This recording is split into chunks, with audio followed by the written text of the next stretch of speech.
everyone, and welcome. Today, we are going to talk about one of the most incredible skills a child will ever learn, reading. And look, if you've ever felt a bit overwhelmed wondering where to even start, you are in exactly the right place. It's the big question, right? For so many of us, teaching a child to read can feel like you're trying to solve this giant, complicated puzzle without any instructions. How do these little abstract squiggles on a page suddenly click together and form stories and ideas and whole worlds inside a child's mind? Well, here's how we're going to solve that puzzle together. First, we'll look at the reading puzzle itself. Then, we'll get into decoding with phonics. After that, we'll cover the 3 keys to success, how to put it all together in a fun way, and finally, we'll talk about the lifelong reward. Okay, so first up, the reading puzzle. Learning to read is this huge milestone, and it's totally natural to feel a little bit of pressure about it. We just know how important this skill is, and we all want to get it right for our kids. And this is exactly why it matters so much. Seriously, literacy isn't just about reading a book.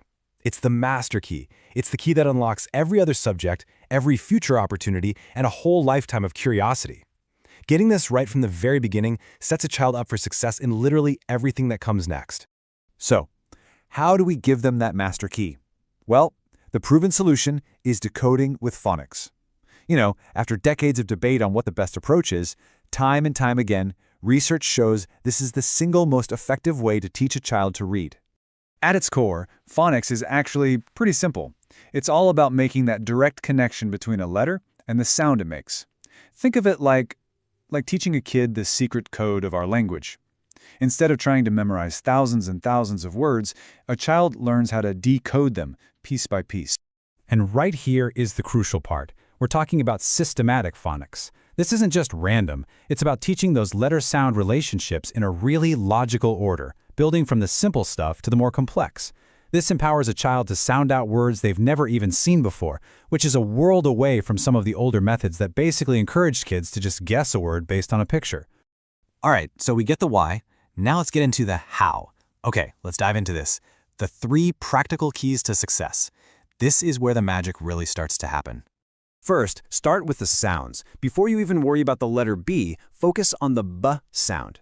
Second, make it multi-sensory. Don't just say it. Let them trace the letter in some sand, or build it with clay, or even jump on a giant letter on the floor. You want to engage as many senses as you can. And third, be consistent. I'm telling you, 5 to 10 minutes of fun, focused practice every day is so much more effective than one long, boring session once a week. And here's the best part. Putting all this together is actually fun. It really is. Teaching these skills doesn't require a bunch of expensive materials or hours of prep work. It's all about weaving these simple little activities right into your daily life. For instance, instead of playing I spy with the letter B, play with the B sound. I spy something that starts with B.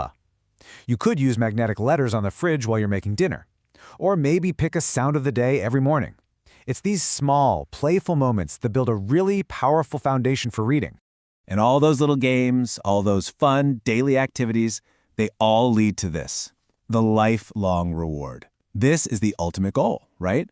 Creating a confident, capable reader who sees reading not as a chore, but as a total adventure. This is the huge transformation we've been working towards with that solid foundation in phonics. A child crosses this magical line.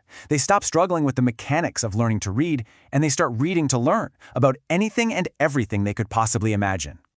And that just leaves us with one final, really exciting thought. When you give a child the key to reading, you're giving them the key to countless worlds. We're talking dragons and distant galaxies and the wonders of science and history. So the only question left is, what world are you going to unlock for them first?